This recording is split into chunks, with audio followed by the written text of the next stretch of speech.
ஹல்லேலூயா. இன்று அதிகாலையில் நாம் பரிசுத்தரின் வார்த்தையை நாம் தியானிக்க இருக்கிறோம். இந்த நாளிலே லூகாஸ் எழுதின சுவிசேஷத்திலிருந்து 8வது அதிகாரம் 13வது வசனத்தை நாம் இந்த நாளிலே தியானிக்கலாம். கற்பாறையின் மேல் விதைக்கப்பட்டவர்கள் கேட்கும் போது சந்தோஷத்துடனே வசனத்தை ஏற்றுக்கொள்ளுகிறார்கள்.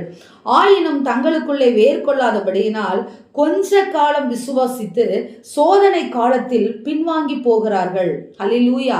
கர்த்தருடைய வார்த்தை சொல்லுகிறது, நாம் சோதனை காலத்தில் பின்வாங்குகிறவர்களாக இருக்கிறோம்.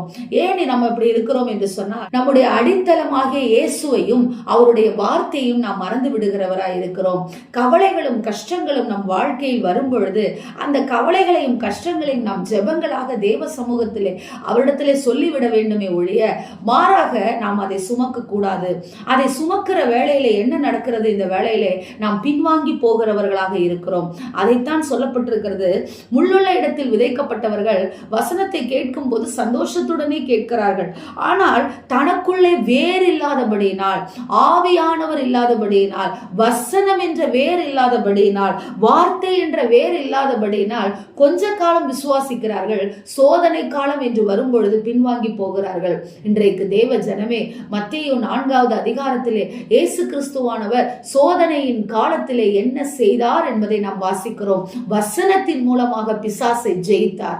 அதே போல உங்களுடைய பாரங்கள், கவலைகள், சோதனைகள் எல்லாவற்றையும் தேவனுடைய சமூகத்திலே கொட்டி தீருங்கள். அவர் மேல் பாரத்தை வைத்து விடுங்கள். நிச்சயம் கர்த்தர் ஆசீர்வதிப்பார். அவரை விட்டு ஒருபோதும் விலகாதிருங்கள். கவலையினாலும் கண்ணீரினாலும் கஷ்டத்தினாலும் ஆண்டவருடைய வார்த்தையை மறந்து விடாதீர்கள். இதோ கர்த்தரே உங்களை ஆட்சி தேற்றுகிற தெய்வமாய் இருக்கிறார். ஆமேன். ஸ்தோத்திரம். எங்களை நேசிக்கிற எங்கள் நல்ல தகப்பனே, இந்த நாளிலே நாங்கள் கேட்ட வார்த்தையின் பிரகாரமாக ராஜா, உங்கள் வார்த்தையை ஆண்டவரை நாங்கள் விசுவாசித்து அப்பா, சோதனை காலத்திலே உங்கள் வார்த்தையை நாங்கள் பிடித்து கொள்ள எங்களுக்கு கிருபை கொடுங்க.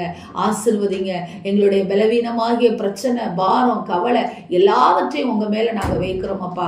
நல்லதொரு முடிவை எங்களுக்கு நீர் தருகிறதற்காய் நன்றி செலுத்துகிறோம். பின்மாற்றம் மட்டும் எங்களுக்கு வேண்டான்னு சொல்லி இந்த வேளையில் அதற்கு எங்களுக்கு உதவி செய்யும்படியாக நாங்கள் ஜெபிக்கிறோம் அப்பா.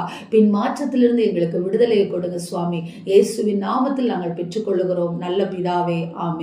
Praise the Lord. Hallelujah.